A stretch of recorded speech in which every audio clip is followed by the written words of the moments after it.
As far as rumors, yesterday Kevin O'Connor from the Ringer released a report saying the Sixers are currently shopping Danny Green and our first round pick, which is interesting because a lot of the rumors we've talked about were Matisse and something, but it's obviously we want to keep Matisse. It seems like for now, but we're shopping our first and Danny Green.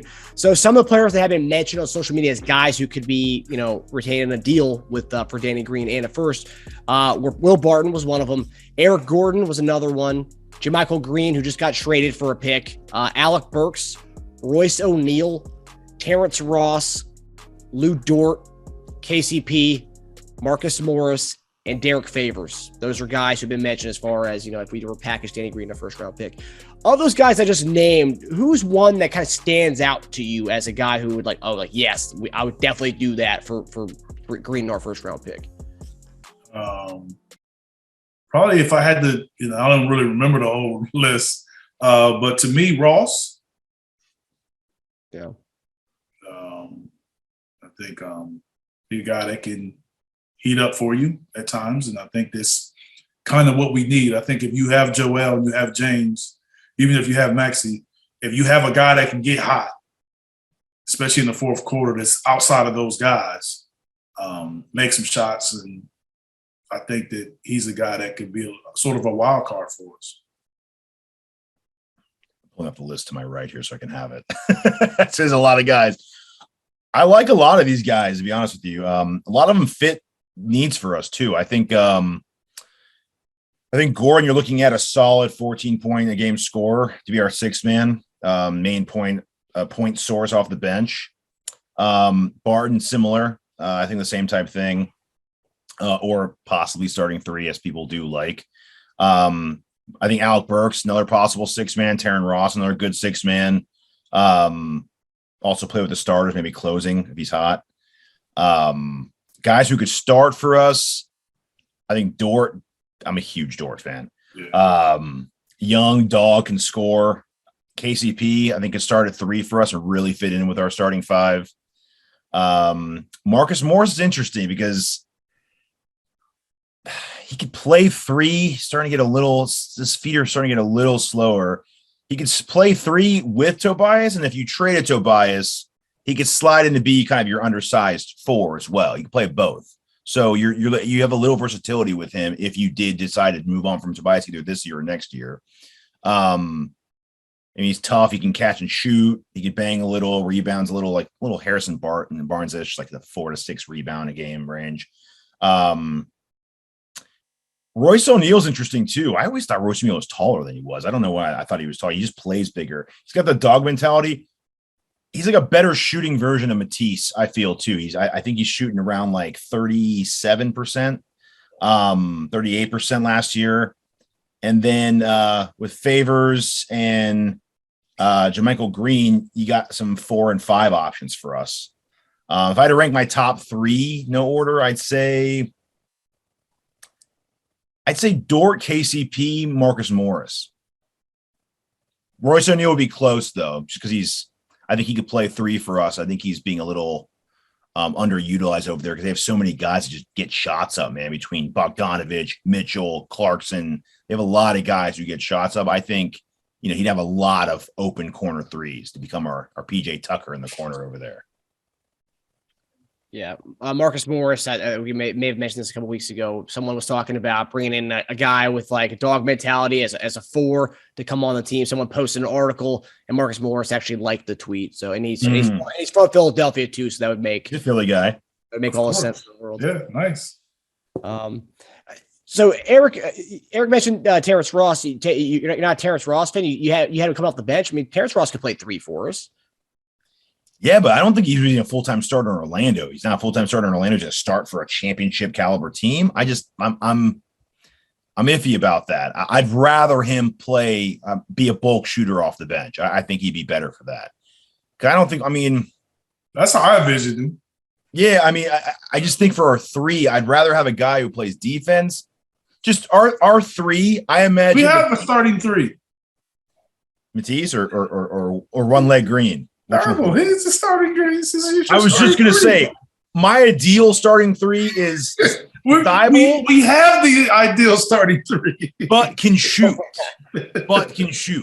That's my ideal three. So like, give him this season, man. Give him this. This summer rather. Yeah. By the way, going back to the OG, you can't trade Thibault for OG because that's right. You can't play. So there you go. Forget about that. Well, he may change now, so you never know. yeah. But no, I love if Thibault had a better shot, I wouldn't even say anything. I wouldn't even be done with it. He'd be untradeable, in my opinion. Give him the, like Eric said, give him the offseason. I know you've been one of these big proponents of give Harden the offseason. He's finally has an offseason to train over the last 2 years. Yeah, partially torn hamstring. Yeah, but that's different. If you're going to give him another offseason, let's give Matisse one more. Yeah, but one guy he's calling you out now, Teja. One guy in his bad season, like you said, Eric's averaging 23 and 11. The other guy's averaging like 4 and like 3 on like 33% shooting from the 3-point line. I mean, like, it's a little different, right? I mean, Thibault's got one thing to get better at. One thing, and that's it. To be serviceable, one thing. But if he doesn't get better at that, he's practically unplayable in playoff games. That's the problem. Whereas Harden, yeah, we want him to get better at mid-rangers, but he's not unplayable. He's still Harden as is still 24 and 10, right? 24, 10, and 7. Mm-hmm. That's not unplayable. Thibault, we're talking about, and the other problem with Thibault is next year's his contract year. So I know you have restricted free agent rights after that, but the most you can get for him is probably right now, contractually. You that's part of the perk with Thibault. We don't know if he's going to get a better shot or not. Neither do they. Whoever's trading for him is hoping for that too. That's why they might give you more for him. So if you're saying, hey, man, he might get a better shot. We can't wait for that, though. We got Embiid and Harden. We can't wait for Thibault to get a shot. But you can go to OKC. Wait for his shot. 2 cheap years. Give us Dort. Fantasy football trade ploy. I wouldn't mind Dort, but I mean, I don't know. I think, I think Thibault, he improved. His 3-point shot improved from the year before to this year. I mean, it's gone up. I mean, steadily. Not Maxey rate if we're comparing to Maxey rate, but like. Well, no, that's unfair. That's unrealistic. Ridiculous. In fact, I bet you Maxey regresses. So what is Dort? Like, I know that he struggled shooting early on. Like, what's his improvement? And do you think that he can go from that team and that environment as far as his role to now a more restricted role and be a spot-up shooter? Mm-hmm. What I'm saying? Like, it's different when you got volume and you making shots to now becoming a spot-up shooter. Do you think you're getting the same thing, the same guy? I also feel like we're just talking offensively because I think Dort might be a better on-ball defender than Thibault. Yeah, I can see that. I'm talking about more offensively. I think it's easier to ask Dort to be like, okay, you averaged 16 last year on a lot of shots on a terrible team. You're going to a good team with less shots. Can you average 11 off like 5 less shots a game? 12? That's all we need. We don't need him to average 15. I would just take 9 to 12 from him, and I'd be happy with that. If you gave me 9 to 12 from Thibault, we wouldn't even be talking about it. Is it because I'm talking about more of the shooting? Is it more that he's a more willing shooter or more confident shooter? He jacks him up. You know what I'm saying? Because I think he attempts like 6 to 8 a game. Yeah, on a team that was expected to lose. Yeah, absolutely. Versus a team that's expected to win a championship. Yeah, but I could also counter that and say Thibault's threes are probably much more open than Dort's are. Who's taking? I mean, that's not always good. That's true. But if you could take 8 threes a game and make in the mid-30s with people actually guarding you, whereas Thibault's taking 2 a game, no one's guarding him. Yeah, I get what you're saying. I'm just saying, like, I was just kind of wanted to bring up the conversation, like, what do you expect for a guy that did that with them to now come with us in a totally different role? Yeah. Probably a familiar role with him maybe when he first started out. Mm-hmm. But it's still different. And it's still, the expectations are different too. So I don't know him. I don't know him well enough to know that whether he can still strive in that. But it's interesting. It is interesting. I just, I'm not certain that role, and it's hard. And now we can see it's hard to fill that role of defending and making threes. Like, it's not an easy thing to find. Those guys, when they excel at it, they they do well. I mean, somebody asked me about us trading Mikal Bridges. I'm like, who's to say that he would have been the same guy in Philly that he is in Phoenix? Yeah. So we don't know. His defense might even improve, be a lot less energy spent on offense. That's for sure. He wouldn't have to create shots anymore for himself. So he could just concentrate on shooting threes and just taking their best wing off the court pretty much. That'd be his job every night.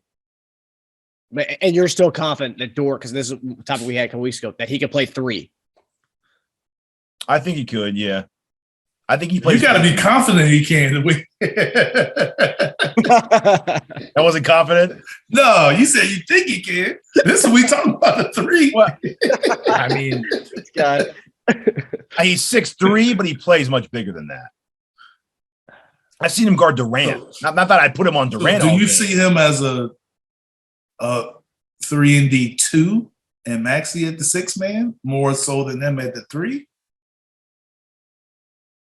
Or you just can't play him, I think you could put him at 3. I mean, I think you can put him at 3. I really think you can play 3. All right, got it. So you think our defensive lineups, when we do have him at 2, because you put Thibault at 3, that's a good defensive lineup right there. Oh yeah, because usually if you play an undersized guy at a position, he's gonna get abused defensively. But I don't think he would get to be. Who's gonna? No, he's physical enough that he can do it. Yeah, he plays really big. It's kind of like it's Marcus Smartish. Yeah. Yeah, I mean, the issue that you run into a lot of times with that is if you play him at the 3 and then all of a sudden you play a team with two big wings and now he picks one. So now you're looking at Maxey guarding a bigger guy. Mm-hmm. Yeah. So let's give big wings. Boston's a good example, right? Boston, yes. Right. So I mean, Dort would probably guard. I'd say Dort would guard Tatum. So Maxey's on Jaylen Brown.